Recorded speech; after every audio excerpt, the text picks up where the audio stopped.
Il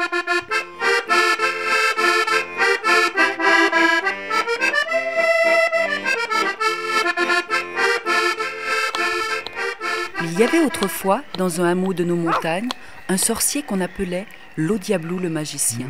Cet homme était petit, maigre, les épaules tordues et l'œil chafouin. Les gens du village se méfiaient de lui. Il vivait dans la plus grande solitude.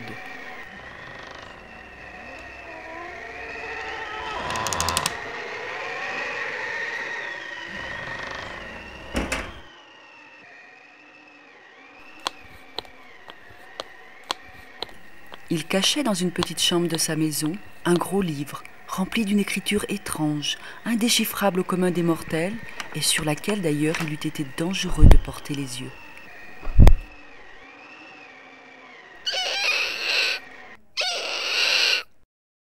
C'était son livre de magie.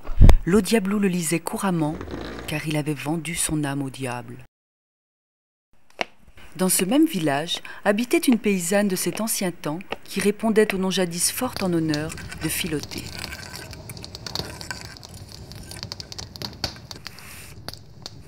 C'était une personne déjà passablement vieille.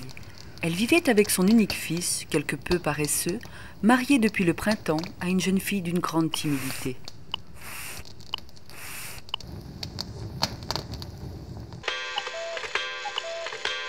Un jour où elle était seule dans la maison, Philotée comptait ses pièces d'or qu'elle rangeait secrètement dans un bas de laine.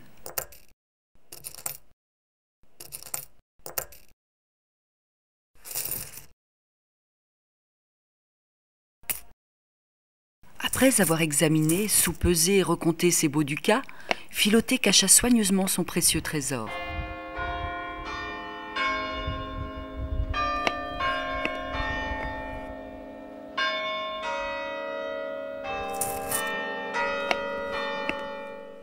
Puis elle sortit pour se rendre à ses occupations.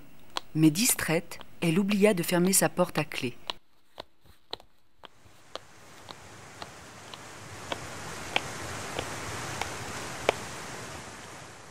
À son retour... Oh non!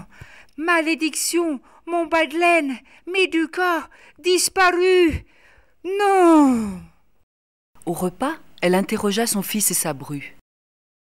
Toi, tu avais un bas de laine caché? Première nouvelle. Et toi, la bru, n'as-tu donc rien à me dire? Non, mère. On vient de voler mes ducats, mon précieux bas de laine. N'avez-vous rien vu? N'est-ce pas l'un d'entre vous? Non. Mais voyons, Philotée, tu nous accuses? Et la vieille femme, dans sa colère, accusait effectivement tout le monde. Ne sachant plus à quel saint s'adresser pour retrouver ses ducats, elle s'avisa d'aller consulter le magicien. Apeurée mais déterminée, elle exposa son cas à l'Audiablou. Viens. De son livre de magie, l'homme se mit à lire des paroles incompréhensibles.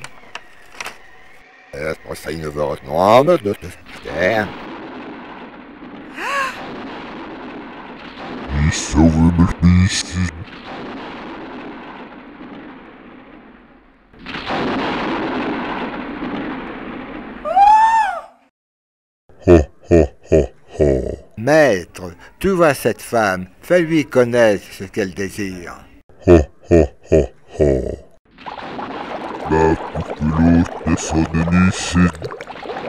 Femme, regarde dans cette écuve.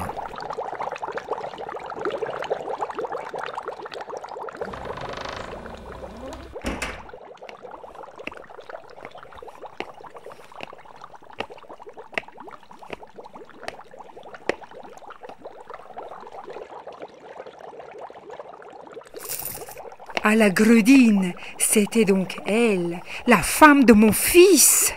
La vieille Philotée se trouva parfaitement renseignée. Seulement, l'apparition du diable avait tellement épouvanté qu'elle ne s'avisa plus de souffler mot à personne du bas de laine, même à sa bru. Et tout fut de la sorte heureusement terminé.